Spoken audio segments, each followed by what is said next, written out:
உம்மை வாழ துடிக்க வைத்தார் தாளாசிலே சுமக்க வைத்தார்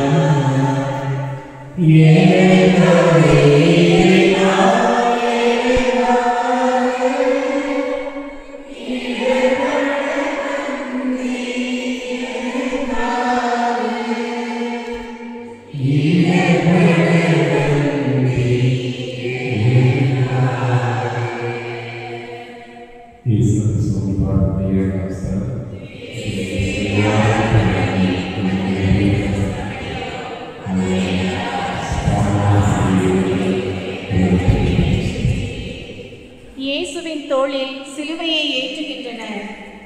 சிலுவை இயேசுவின் தோளில் பலமாக அழுத்துகின்றன. மேலும் அழுத்த அவரின் இதயத்தை வேதனை அழுத்த அவரை ஒழித்துவிட ஓயாமல் உழைத்தவர்களுக்கு நிம்மதியாய் இருக்கிறது. அவரின் வேதனையில் அவர்கள் நிம்மதி காணுகிறார்கள். சிலுவையின் பாரத்தை விட அவர்கள் இயேசுவின் மீது கூறிய குற்றச்சாட்டுகளும் கொடிய வார்த்தைகளும் பலமாக அழுத்துகின்றன. அவரை ஒழித்துவிட ஓயாமல் உழைத்தவர்களுக்கு நிம்மதியாய் இருக்கிறது. இயேசு கூறுகிறார், நீங்கள் எத்தனை பேரை சாகடித்து உன் நிம்மதியை பெருக்கிக் கொள்கிறாய்? அடுத்தவர் துயரத்தில் துடிப்பதைக் கண்டு நிம்மதி அடைகிற மனநோயாளியாகிவிட்டாயா நீ? பிறர் சில பிரச்சனைகளில் மாட்டிக்கொள்ளும் போது உனக்கு மட்டற்ற மகிழ்ச்சி வருகிறது என்றால் மனநோய் உன்னை வாட்டியடிக்கிறது என்பதே உண்மை. அடுத்தவரின் துன்பத்தில் அகமகிழாதே.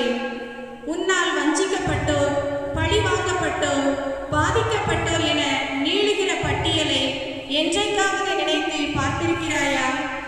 உன்னால் வாழ்வில் உயர்ந்தவர்களை நினைத்து பெருமைப்படு. உன்னால் வாழ்வை இழந்து வருந்துவோருக்கு உரிய பரிகாரத்தை செய். அதுவரை எனது தோளில் இருக்கும் சிலுவை என்னை வருத்திக் கொண்டே இருக்கும்.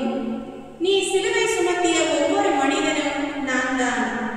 நமது பதில், தெரிந்தும் தெரியாமலும் பல பேர் பட்டு துன்பப்பட நான் காரணமாகிவிட்டேன். அது மட்டுமன்றி அவர்களின் கண்ணீர் துளிகளிலே நான் ஆனந்த குளியல் நடத்தி மகிழ்ந்திருக்கிறேன்.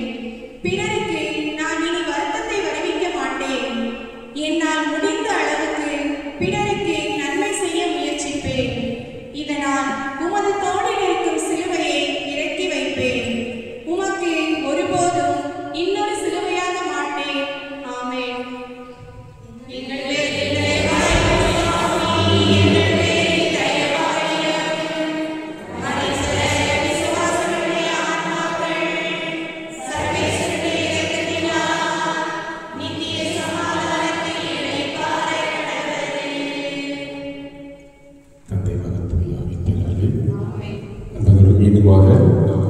பாகம் இறங்கிவிட்ட இடத்திலே நாம் செல்வோம்.